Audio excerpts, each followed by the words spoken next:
Fala pessoal do Dois Dedos, hoje é sexta-feira e sexta-feira é dia de review. A gente vai continuar falando desse livro aqui, Ministério de Jovens Centrado no Evangelho, e hoje o tema é pouco polêmico, né? Que é sobre música. Então se você se interessa sobre isso e quer saber mais sobre o que esse livro fala sobre isso, fique aí que hoje o review está musical.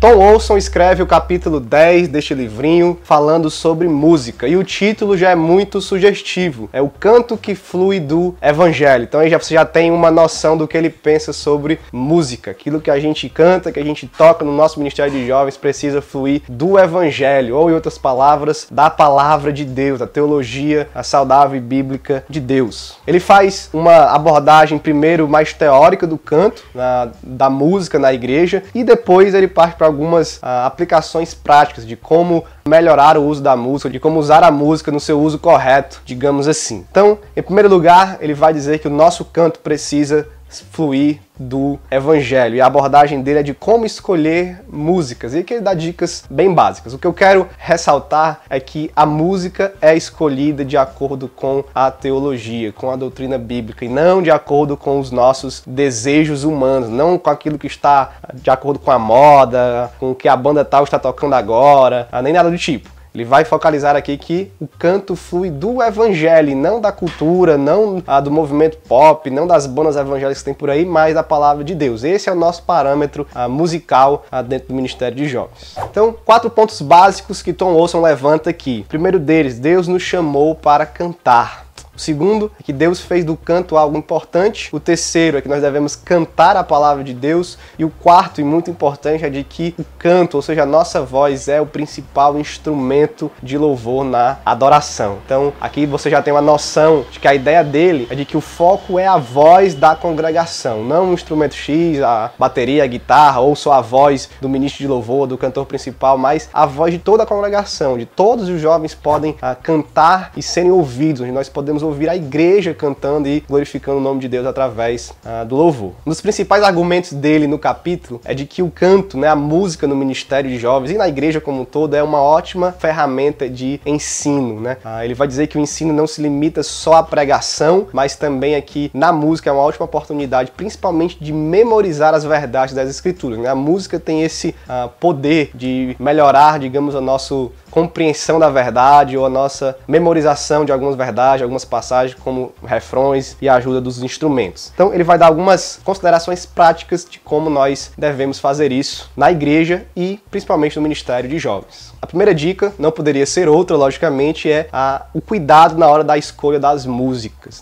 As músicas vão ensinar, então é preciso analisar aquilo que elas estão ensinando. Hoje a gente tem uma tendência de escolher músicas ou pela moda, pelo aquilo que está sendo cantado lá fora, ou pelas emoções. Qual é a música que vai emocionar mais? Qual é a música que vai fazer o pessoal pular, gritar, chorar, se emocionar? Enfim, numa tentativa de criar um ambiente de emoção. O autor vai falar aqui que a música tem o conceito da emoção por trás. Ele, inclusive, nos motiva a escolher música que destaquem as afeições, as emoções, mas como algo secundário, ou terciário, mas como algo que não está em primeiro lugar, porque em primeiro lugar está o ensino. Então, o que essa música ensina? Qual é a verdade do Evangelho, do ser de Deus, do caráter de Deus, da salvação, enfim, das doutrinas bíblicas que ela está ensinando? Então, o primeiro passo para escolher músicas é a doutrina bíblica. O segundo ponto importante que eu escolhi aqui para mencionar é que ele diz que nós devemos escolher arranjos ou estilos que incentivem a participação de todos. Então, a gente já deve ter notado que algumas músicas são difíceis de acompanhar, seja pela velocidade, seja pelo tom que estão usando, seja pelos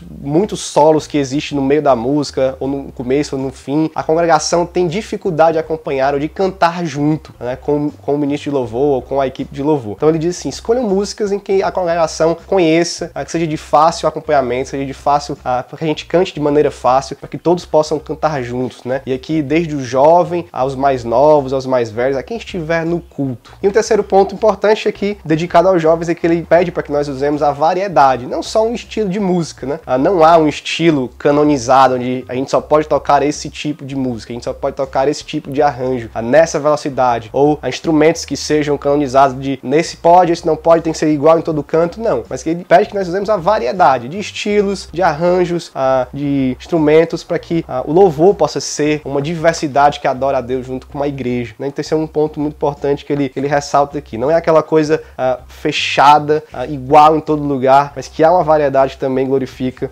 o nome de Deus. Algo importante que ele vai mencionar aqui para encerrar é sobre a presença tanto do ministro de louvor quanto dos líderes, né? Ou do líder do ministério. E ele faz um clamor para que essas pessoas cantem verdadeiramente, que sirvam de exemplo para o resto dos jovens, né? Eu não sei na sua realidade, mas em algumas realidades, e às vezes na minha, a gente vê que jovens não costumam cantar, não costumam se alegrar ou ficar mais soltos no momento de louvor, né? Mas algo muito parado às vezes toma conta da nossa igreja. E esse exemplo de cantar, de erguer a voz, ajuda para que as pessoas se soltem e possam louvar e cantar no momento de adoração para a glória de Deus.